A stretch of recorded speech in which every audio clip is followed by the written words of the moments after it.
Saints Catalans, and I know that that had a great ending, but I think maybe the two games weren't quite as great as we were expecting.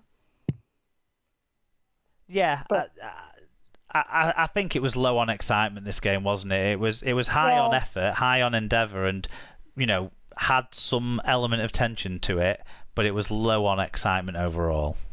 Yeah, because again, it was one of those that you suddenly went, oh, actually, if Wigan score, they've won. Yeah, but you also went, oh, but Wigan won't score. Yeah, but if Wigan score.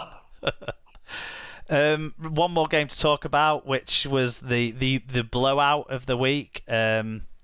Lee versus Hull KR. It was actually quite close at half time. Lee took the lead, and then it was 10-6 to Hull KR at half time. We've seen this sort of stuff from Lee before. Finished 44 points to 6 to Hull KR. Marcus Griffiths was the referee. Incomplete team stats. I think one of the new signings for Lee doesn't appear, but I can tell you, even if he was on the stats, I'm sure it would have been a massively dominant stats win for OKR. Ryan Hall with a try assist 158 metres. Ben Crook with a try assist 154 metres. Greg Minnick in 125 metres. Jez Litton, who Tom kept telling me how upset he is with how with how Tim does not like Jez Litton, because he obviously does like him. 122 metres and 3 clean breaks anyway from the kitten. I'd sooner have Jez Litton than Jordan Johnston, I'll tell you that much. Fair enough. For the losing side, Alex Gerrard, 50 tackles, 20 of which were marker tackles, so you can't say there wasn't effort there. Ben Helliwell, who I actually thought was impressive for Lee and looked like a threat a few times, but didn't quite come off. 48 tackles, 5 tackles, 106 metres, 2 clean breaks for him. Liam Hood, 42 tackles, and James Bell, 190 metres. Again, he was quite good. There was a few isolated, decent performances for Lee, but overall they're just not good enough. We got some fan views in, though. Yep, so Pub the Viking said, a close first half, but Lee tired in the second half, leaving space for KR to create chances.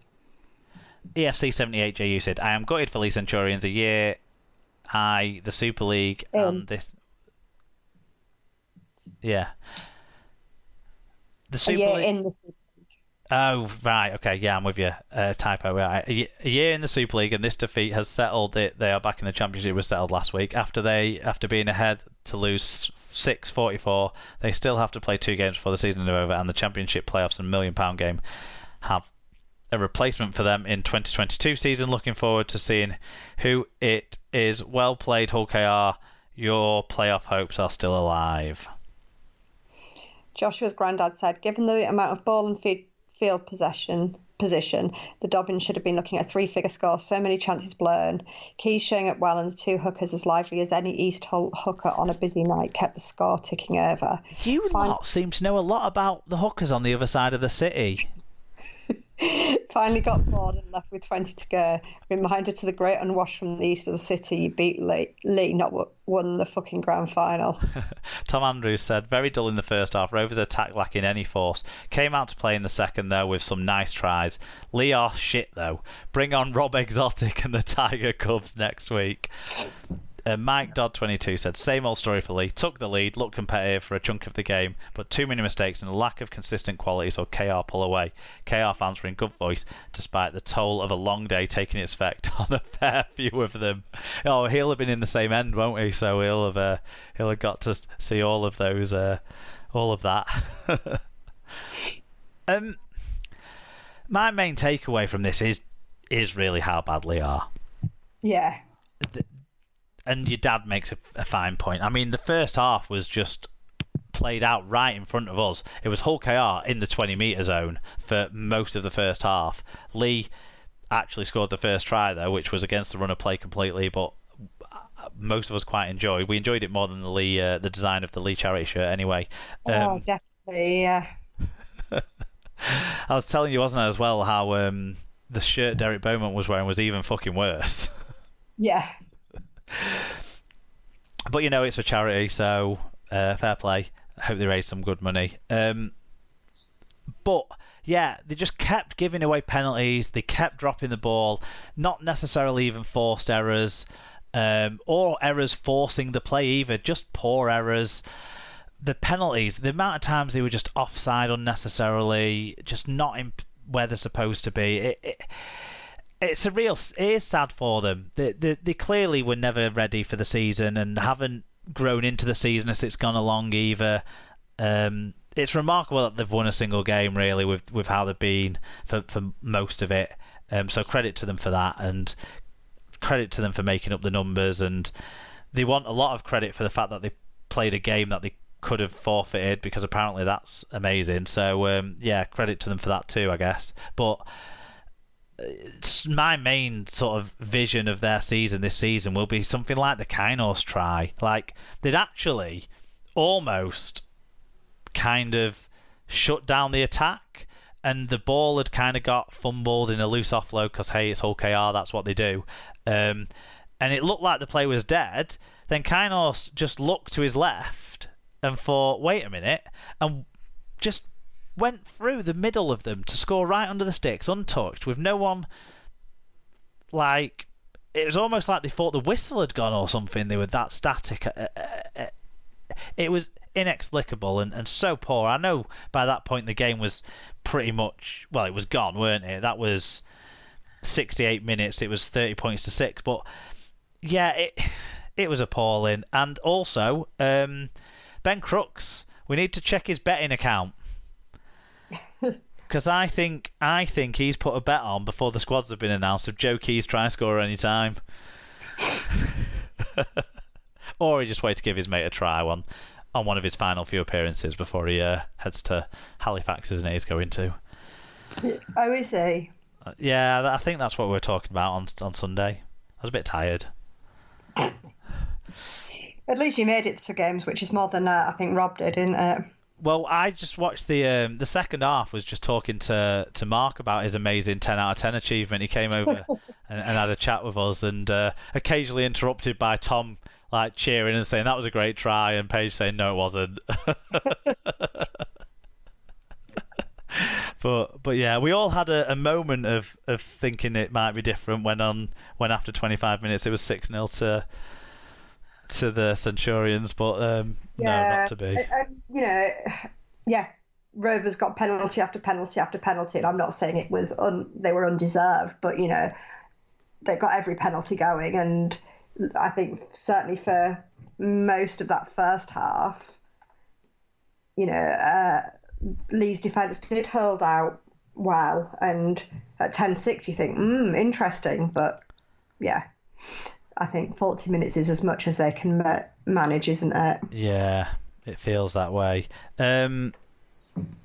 Right, that's I mean, obviously we've talked for ages about those games because we were at them all. But let's talk a bit about the standings. Catalans have confirmed their first ever League Leaders Shield win with that win over Saints. I don't know if we mentioned it at all. Saints stay second ahead of Warrington in third. It can change if Saints lose out and Wyre win out, but the likelihood really is that they'll finish in second and third respectively, as they are now. Wigan hang on in fourth and haven't confirmed their playoff place yet, but one more win for Wigan or one Hull KR loss and they're in.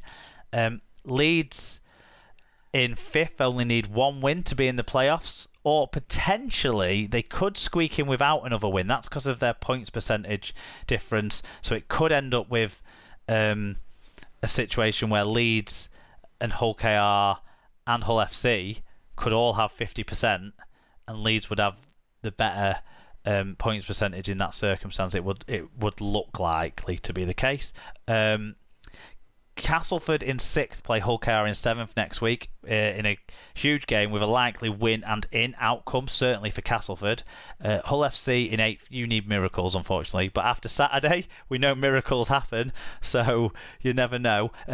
What I would urge people to do is check out the graphic and the thread that we put on our Twitter feed on Monday evening. That'll give some more details about the possibilities with 2 games left. Wakefield, Huddersfield, Salford and relegated Leigh, they complete the table. We don't need to talk about them. What do you think? Any chance? I hope not.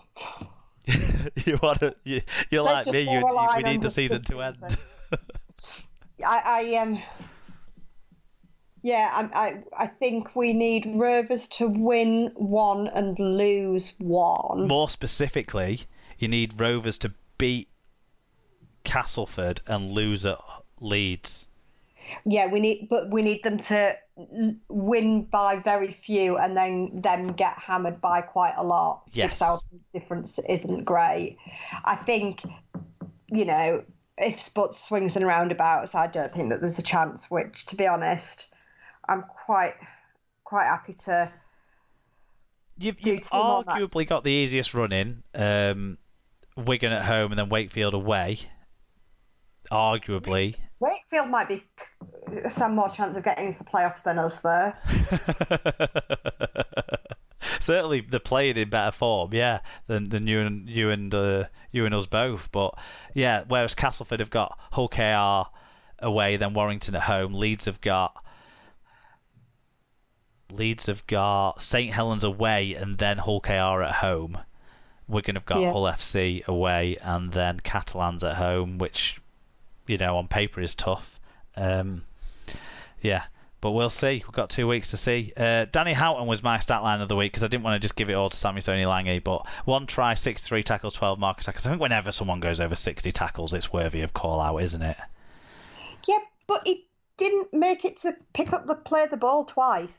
No, that was funny. It wasn't.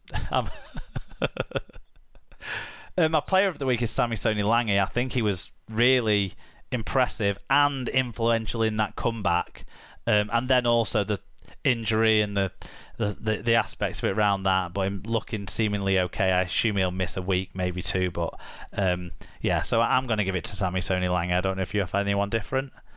No, I think Sammy Stoney Lange. What was your highlight of the week? As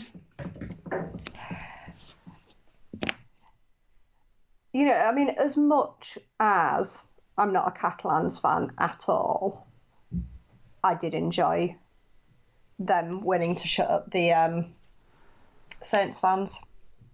I think being in the end with the Saints fans just made it that little bit extra special. Yeah, it's that 5 minutes, isn't it? The drop goal that followed a few, probably about real time, half an hour later, but game time 8 minutes or so later, was the icing on the cake, of course. But that 5 minutes, even if they'd have not won after that 5 minutes, for Saints to all of a sudden fall apart, their defence that's been so amazing all year to be exposed, and just being there through it, it was just so much fun. Yeah.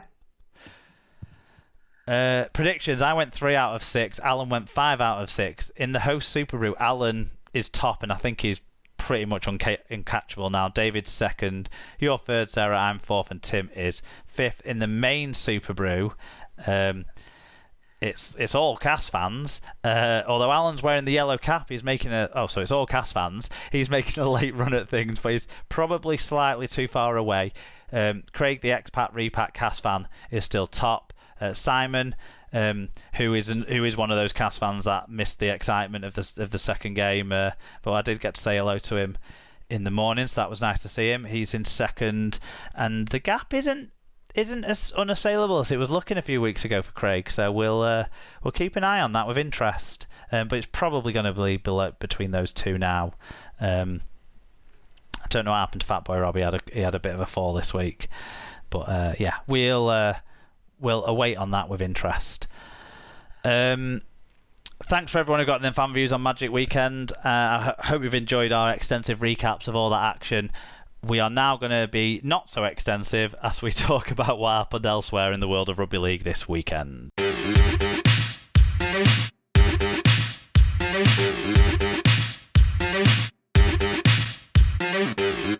So moving on to other results. In the Women's Super League, it finished Leeds 0, St Helens 24 in a walkover result. And it finished Wigan 6, York 20. In the Women's Shield, it finished Featherstone 28, Bradford 4, and Huddersfield 78, Wakefield 0. Yeah, that Huddersfield-Wakefield game was played at the same time as the Huddersfield-Wakefield game at Magic, and Wigan women were playing at the same time as Wigan at Magic. Wigan's season, I think, is done with Rachel Thompson's injury, unfortunately, but yep. Moving on to the Championship, it was round 20 and it finished Newcastle 16, York 29. Featherstone 54, Halifax 22, Swinton 32, London Broncos 34,